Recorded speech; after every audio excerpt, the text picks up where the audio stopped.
Class is now starting. All attendees are in listen-only mode. Hi, everyone, and thank you for joining our July Florida Broker Roundtable on how to stay motivated in real estate, hosted by our Florida broker, Robert Milligan. Before we begin, I want to remind everyone that by referring an agent to Allison James, you can earn a monthly or yearly residual income. For the first 3 agents you refer, you will receive a 10% override. When you refer 4 to 20 agents, you receive 15%. And when you refer more than 20, you receive 20%. Now, 10, 15, and 20% of what? Well, that's where our 3 plans come into play. And for these examples, I'm just going to use the 10% override. I just want to make sure everyone has a good idea of how much you can earn. First of all, we have our Plan A. Plan A is $3,950 for the entire year. On this plan, agents keep 100% of their commission. Therefore, if you refer an agent and they join us on Plan A, you will receive $395 per year. Next, we have our Plan B. Plan B is $395 per month. On this plan, agents also keep 100% of their commission. If you refer an agent who joins us on Plan B, you will receive $39.50 per month. Lastly, we have our Plan C. Plan C is $35 per month. If the agent you refer joins on Plan C, you receive $3.50 per month. Now, I know that doesn't seem like a lot, but there's more, because with the Plan C, agents also pay a $360 transaction fee for each transaction that they close, and you, as the referring agent, will also receive 10% of the transaction fee for each and every transaction they close. So if they close a transaction every month, you're earning an extra $36 per month plus the $350, which now brings your total to $39.50 a month, which is the same monthly income as referring an agent who joins on Plan B. If you need marketing materials to refer other agents to Allison James, please go to Allison James University, click on the Referrals tab. From there, you will find marketing materials with more information on Allison James that you can show other agents. Of course, if you have any questions, please email us at support@ajicorporate.com. With all that being said, I would now like to pass it over to our wonderful broker, Robert Milligan. Good afternoon, Robert. Thank you, Tori. Good afternoon to everybody else joining us as well. And we just have a simple thought that hopefully will be helpful to everybody. And don't know how long of a meeting that this will end up being, but real estate is a tough business, and so sometimes it is a challenge to stay motivated. We're all at different levels, different points in our career, where we're going to have different frustrations if we're brand new and trying to figure out what exactly it is that we're supposed to be doing, versus somebody that's been in the industry for a while and maybe has experienced a lot of success and may not presently be doing so. And we have always different levels of motivation if we're feeling like we're making progress, or if we're feeling like we're burnt out and just kind of need to take a break and need to recharge. So I think that the main thing to just keep the central theme here is that real estate is hard. This is not the path of least resistance by any means. In my mind, it's the path of most resistance, because we're putting ourselves in very high confrontation positions to basically be between what people are trying to get what they want, and we're in the middle of that. So you're responsible for a lot. There's a lot of details to be attended to that are important. If you happen to have a lapse of judgment or proficiency or follow-up, and then some important details get skipped, that's a difficult thing to deal with.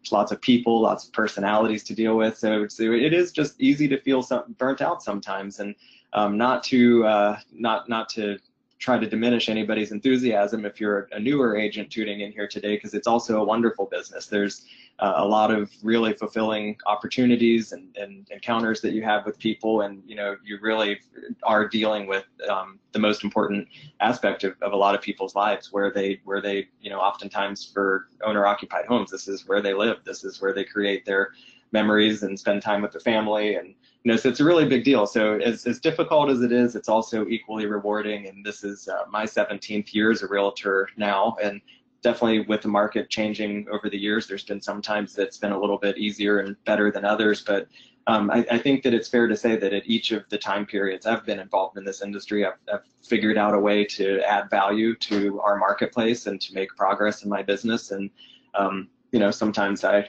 start feeling a little bit fatigued, but it's a mindset to just pick yourself up and carry on with the mission. So I think that in terms of talking about staying motivated, which is specifically what we're talking about here, is to give a little bit of forethought in advance to your schedule and your life, to plan ahead your what I would call a non-negotiable time in advance that's actually set on your calendar, because this isn't your practice life, this is your actual life. And I don't believe in working really hard for a certain period of time to make huge sacrifices in the present so that someday you'll be living the life of your dreams. I don't think that's a good idea or mindset, and I think that is a good way to set yourself up to burn out.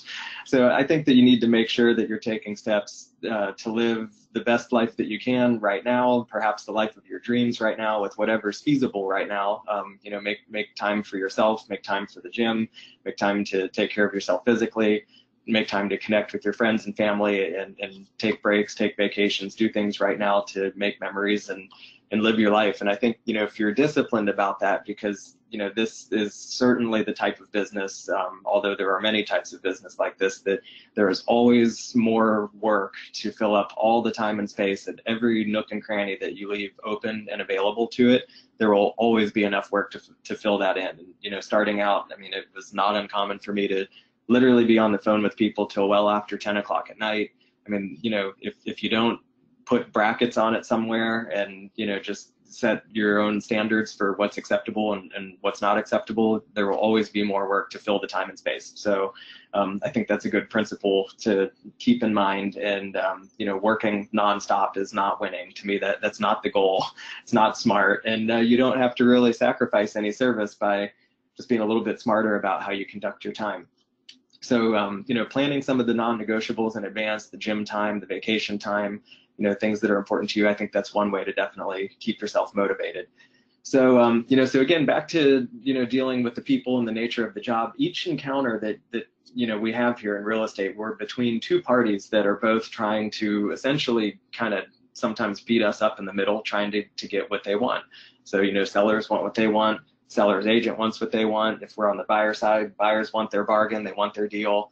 And we're kind of caught in the middle, just taking it from every angle, just, getting hammered sometimes. And so I think that, it's important to manage your own expectations and understand in advance that that's the job. There's nothing wrong with being put in that position. That's the value that we're offering to the world. That's the reason that we're getting paid, is to come into a situation that, is often emotionally charged. It's kind of interesting to me that, ordinarily rational people, sometimes they get kind of irrational and kind of testy whenever they're moving and they're shopping for a house or selling a house.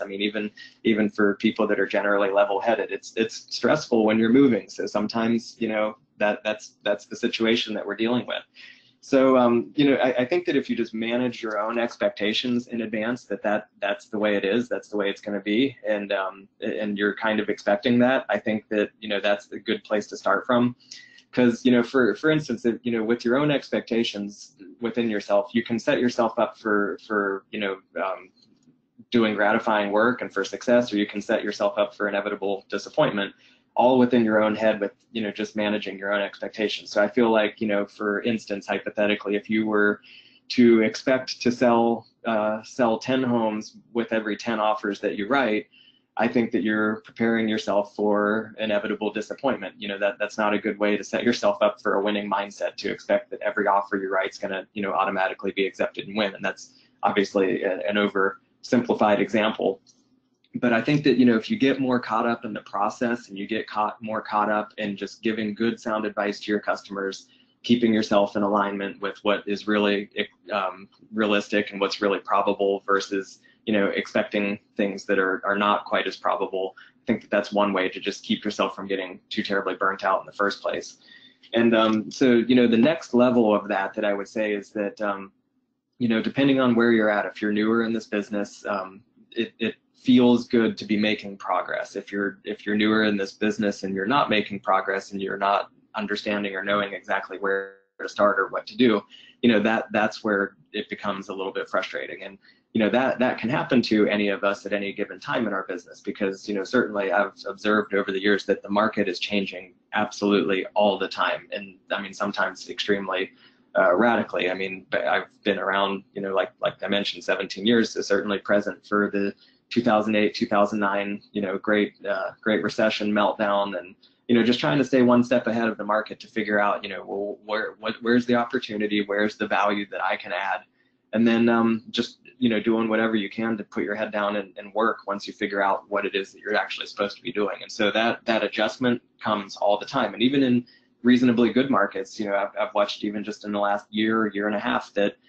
in our market on the Gulf Coast area near Sarasota, that it's definitely been shifting from what was more of a seller's market as we've rebounded from the recession to more of a balanced market, only with the exception of a few different neighborhoods here that are very, very sought after. But for the most part, it's kind of balancing out, and it's not much of a seller's market anymore. So market's always changing. You have to stay on top of that, and then just figure out how to position yourself and your customers so that you're winning. So once you get past the point in your career that you're not quite as focused on the actual income and the actual revenue that you're generating in your business, and you're thinking of it more as a competition, more from a standpoint of trying to garner as much market share as you can and increase your volume. I think that that's one of the ways that I've seen agents that have gone on to progress and do really well, is that they figure out how to get their business to a point where of course all of their monthly obligations and expenses and everything are covered, and then they stop focusing so much on the actual money and the revenue that's coming in and going out and associated with all that, and they're able to fortunately put themselves in a position where it's not quite as much about the money, because all their immediate needs are met, but now they're just looking at the leaderboard. And every association that you could be involved in with your MLS has some version of a leaderboard where you can generally track which realtors are achieving the most volume. And I don't think that there's any happiness in comparing yourself to other people necessarily. That's not what I'm recommending, but it's also good whenever that competitive gene kicks in and that drive really kicks in, and then you're not, you're just kind of looking to say like, okay, what could I do more? What could I do to increase my opportunities to bring more customers into my life? If that's not a problem and you're attracting lots of opportunities, maybe you need to focus on what do I need to do to service all of these opportunities better, and to increase my capacity to handle more transaction volume, more numbers of transactions. So it's interesting that the agents that I see that make it over the hump, that stay in the business for years, at some point they really figure out how to get their head wrapped around the fact that this is a competition where grown men and women are competing at the game of life, and there's not a lot of hiding, because volume figures are a pretty well open book for anybody to look at, and you can draw inspiration from that as well too. You can you can look at who's leading in your market and try to deconstruct their business, see what they're strong at, see what price points they generally work at, number of transactions and stuff. And the main thing again there is that not advocating that you compare yourself to anybody else, or that you try to be anybody else or be like anybody else. The world doesn't need another whoever the leader is in your market. The world needs the best version of you. So it's just a matter of figuring out how to best figure out your voice, your story, the value that you bring to the marketplace, and then get into that flow where you're just running around so busy that you don't even hardly know how you're doing it.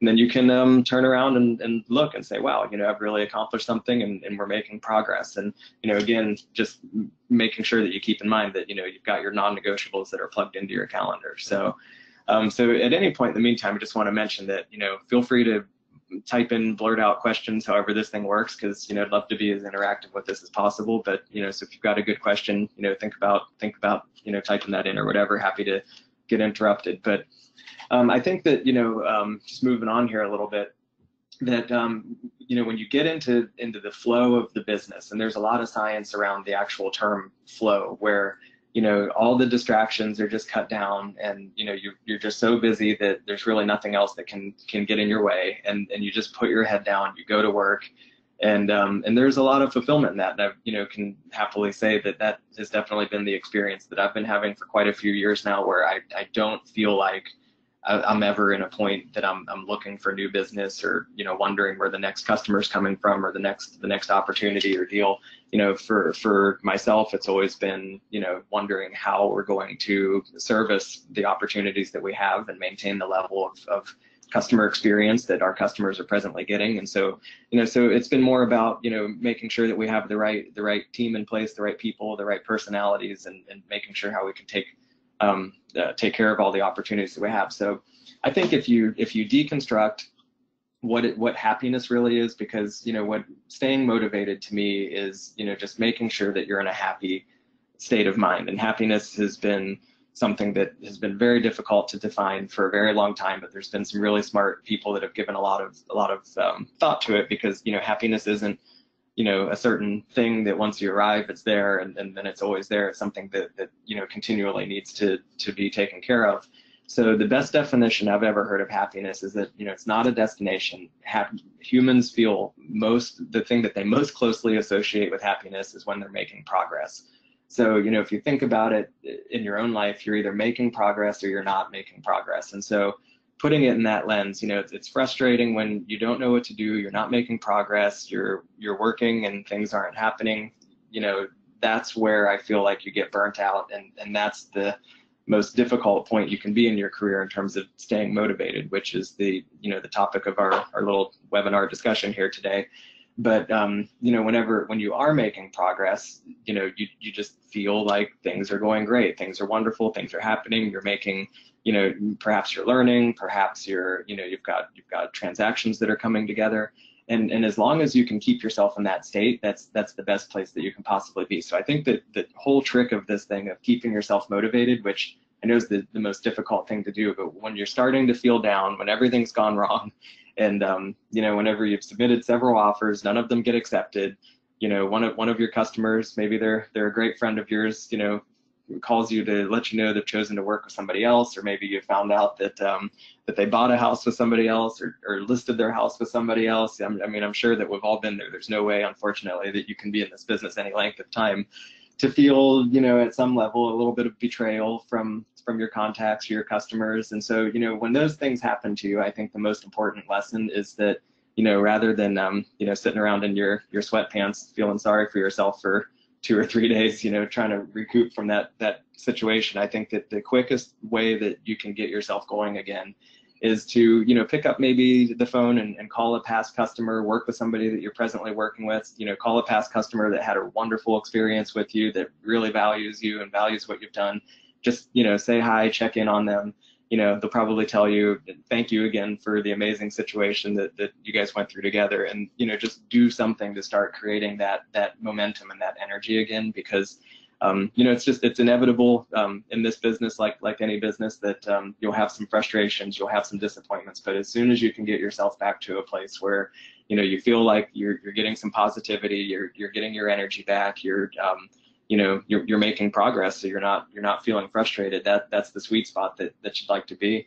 And of course, if there's any specific situations that anybody would like to discuss on the record here today, or at any other time, whenever you'd like to call or email or whatever, I've generally got some good input to help people, if you're feeling stuck, get moving again. But that's as far as I can articulate it, simple as possible, is staying motivated is making progress. As long as you're in that spot, then you're good. And if you feel yourself slipping, just figure out how to get yourself back to that spot. So that's about all I got for today. Any feedback so far, Tori? Perfect.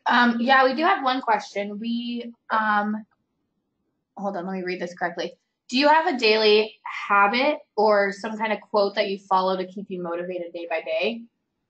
Yeah, that's a great question. So, I do believe that if you win the morning, you win the day. There's definitely, the analogy of waking up on the wrong side of bed is, might not literally be the wrong side of bed, but, for me, I do have kind of a structured morning where, just the same thing, the coffee, the breakfast with the kids, get to the gym, get to the office at a certain time. And, I feel like that's important for me to stay on track at least, and then not feel like I'm overwhelmed. Mhm. It's easy in this business because you do get so busy. If something kind of besets the morning routine for me, I just feel like I'm playing catch up for the rest of the day, and then everything, is just feels like a disaster all day long. So it's like you gotta win the morning, otherwise everything just kind of down spirals from there. And so 99% of the time I do win the morning, and when I don't, I regret it. So so I would say that's something that's important for me. Perfect. I like that this doesn't only apply to just real estate, but if any agents out there have other jobs as well, they can apply that not only to jobs, but just daily life. So this was a great webinar. Absolutely. Thank you so much, everyone, for joining us. And of course, a very special thank you to our wonderful broker, Robert Milligan, for putting together such a great presentation. I hope you all have a great week, and we will see you all next month for another Broker Roundtable. Bye, everyone. Bye. Thank you.